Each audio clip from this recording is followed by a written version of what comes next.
Vote bank भी जिनको दुनिया के अंदर होने वाले किसी अत्याचार में वोट बैंक दिखाई देता हो, वो आपके हितैषी कैसे हो सकते हैं। याद रखना, जो बांग्लादेश में हो रहा है, जो चर्चाएं हो रही थी अभी, वहां 90% जो हिंदू बचा है वह दलित समुदाय से है। और मैं इसीलिए कहना चाहूंगा कि जो सबके मुंह सिले हुए हैं, इसलिए सिले हुए हैं क्योंकि इनके मालूम है कि बांग्लादेश को हिंदू उनका वोटर नहीं होगा।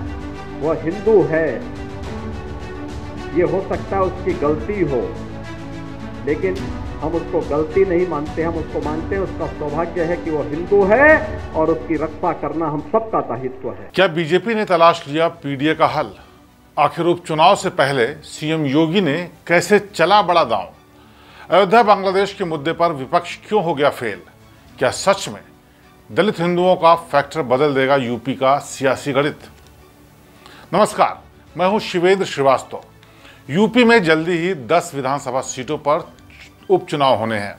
ऐसे में जैसे नतीजे लोकसभा चुनाव 2024 के रहे हैं, वो पूरे के पूरे सूबे में यूपी के लड़कों के दबदबे की ओर इशारा करते आए हैं। लेकिन अब हालात तेजी से बदल रहे हैं। तमाम मैराथन बैठकों और आपसी खींचतान के बीच यूपी में बीजेपी का खेमा अब न सिर्फ खुद को एकजुट दिखा रहा है, बल्कि यूपी में अखिलेश की अगुवाई वाले इंडिया गठबंधन के पीडीए पर बड़ी चोट करने की तैयारी में है।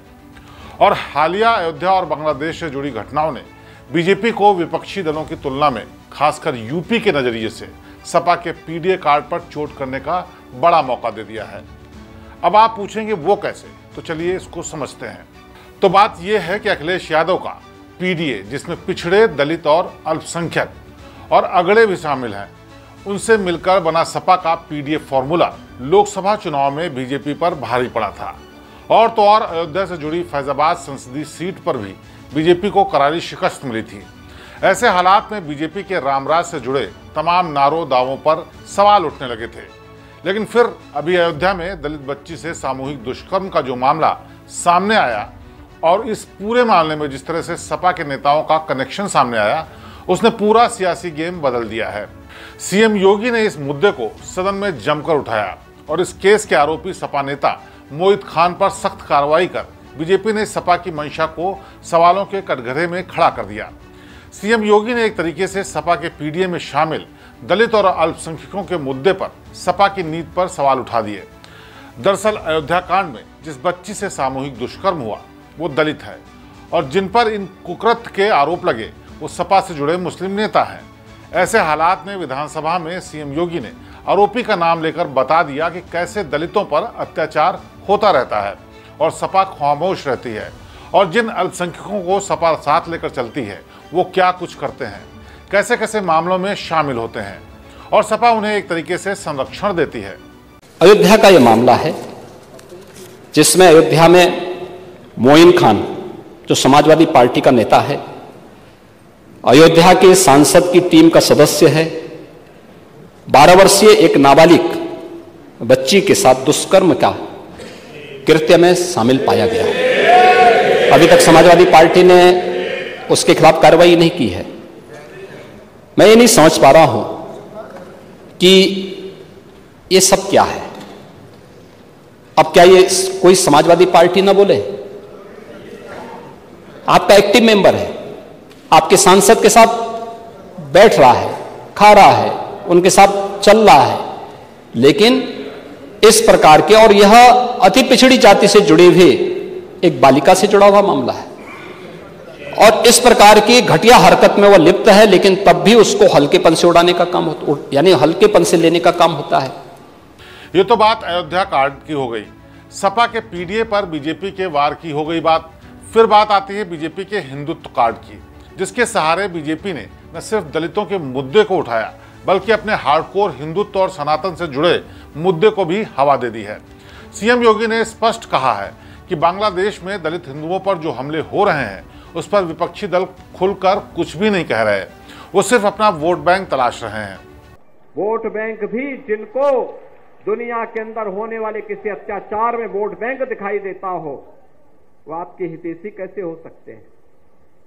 याद रखना, जो बांग्लादेश में हो रहा है, जो चर्चाएं हो रही थी अभी, वहां 90% जो हिंदू बचा है वह दलित समुदाय से है। और मैं इसीलिए कहना चाहूंगा, ये जो सबके मुंह सिले हुए हैं, इसलिए सिले हुए हैं क्योंकि इनके मालूम है कि बांग्लादेश को हिंदू उनका वोटर नहीं होगा। वह हिंदू है, ये हो सकता है उसकी गलती हो, लेकिन हम उसको गलती नहीं मानते, हम उसको मानते हैं उसका सौभाग्य है कि वो हिंदू है और उसकी रक्षा करना हम सबका दायित्व है। सीएम योगी ने एक एक कर हिंदुत्व से जुड़े तमाम पहलुओं को छूने की कोशिश की है और बता दिया है कि आखिर सपा, कांग्रेस और उन तमाम विपक्षी दलों की मंशा क्या है जो बीजेपी के खिलाफ चुनौती पेश करते हैं। हमें सम और विषम परिस्थिति में कोई हमारे मूल्यों के से डिगा न सकता हो, कोई हमें हमारी भावनाओं के साथ खिलवाड़ न कर सकता हो, यह हम अवश्य प्रयास करें। क्योंकि जो नकारात्मक ताकतें हैं, जिनके मन में आपके प्रति सद्भावना नहीं, दिखावटीपन है, जो राम के अस्तित्व को नहीं मानते, जो कृष्ण के अस्तित्व को नहीं मानते, जिन लोगों के मन में भारतीयता के प्रति कोई सम्मान का भाव नहीं, जिन लोगों के मन में ये कोई भाव नहीं कि दुनिया के किसी कोने में कोई हिंदू प्रताड़ित हो रहा है तो उसके प्रति आवाज उठा सके, क्योंकि उसमें भी उन्हें लगता है कि अगर हम आवाज उठाएंगे तो कहीं यहां उनका वोट बैंक न खिसक जाए। सीएम योगी ने विपक्ष की नीति और नियत पर सवाल उठाने के साथ ही हिंदुओं को भी इतिहास से सबक लेने की सलाह दे दी और एक झटके में सभी को यह संदेश दिया है कि सनातन पर आने वाले बड़े संकट से पार जाना है तो एकजुट होने की जरूरत पड़ेगी ही पड़ेगी। यही मैं आप सबसे कहना चाहता हूं। आप दुनिया की तस्वीर वर्तमान में देख रहे होंगे, कुछ तो हमें इन चीजों को देखना पड़ेगा। क्या है इन सब का कारण? आज भारत के तमाम पड़ोसी चल रहे हैं, मंदिर तोड़े जा रहे हैं, चुन चुन करके हिंदुओं को निशाना बनाया जा रहा है, और तब भी हम इतिहास की उन परतों को ढूंढने का प्रयास नहीं कर रहे हैं कि इस प्रकार की दुर्भाग्यपूर्ण स्थिति क्यों वहां पर पैदा हुई है, क्यों पैदा हुई है। और इसलिए बहनों भाइयों, हम याद करें, जो समाज इतिहास की गलतियों से सबक नहीं सीखता है उसका उज्जवल भविष्य पर भी ग्रहण लगता है। सनातन धर्म पर आने वाले संकट के लिए फिर से एकजुट होकर के कार्य किए जाने की आवश्यकता है। इसके लिए एकजुट होकर के लड़ने की आवश्यकता है। राम मंदिर का निर्माण यह केवल मंजिल नहीं है, एक पड़ाव है। सीएम योगी के लखनऊ में विधानसभा और अयोध्या में अलग अलग दिनों में दिए गए इन अलग अलग बयानों में कुछ बातें बेहद कॉमन हैं। वो है हिंदुत्व, दलित और सनातन। सीएम योगी ने हिंदुत्व, दलित और सनातन पर संकट के सहारे विपक्षी दलों पर सीधा हमला बोला, जो बताता है कि बीजेपी न सिर्फ अपने पुराने हिंदुत्व कार्ड को फिर से रैप अप कर जबरदस्त तरीके से भुनाने के मूड में है, बल्कि वो हिंदुत्व के साथ ही दलितों, वंचितों के हितों को साध कर अलग अलग जाति उपजाति में बटे बहुसंख्यक समाज के वोट बैंक को साधने के लिए भी कोशिश कर रही है। दरअसल उत्तर प्रदेश की राजनीति में हर दल पिछड़ा वर्ग को साधने की कोशिश करता रहा है। इस बार लोकसभा के नतीजे जब आए थे तो माना गया कि नाराज पिछड़ा वर्ग ने इस बार बीजेपी से दूरी बना ली है। इसको लेकर तमाम चर्चाएं भी शुरू हुई, क्योंकि लोकसभा चुनाव 2024 में यूपी में बीजेपी को सिर्फ 33 सीटें मिली थीं, जबकि 2019 के चुनाव में बीजेपी ने यूपी में 62 सीटों पर जीत हासिल की थी। उससे पहले 2014 में बीजेपी ने यूपी में 71 सीटों पर जीत हासिल की थी। ऐसे में माना गया कि इस बार यूपी में बीजेपी के कमजोर प्रदर्शन में पिछड़ा वर्ग की नाराजगी भी एक बड़ा कारण रही है। यूपी में पिछड़ा वर्ग मतलब ओबीसी की आबादी कुल जनसंख्या का लगभग 50% है, जो चुनावी दृष्टि से एक अहम वोट बैंक है।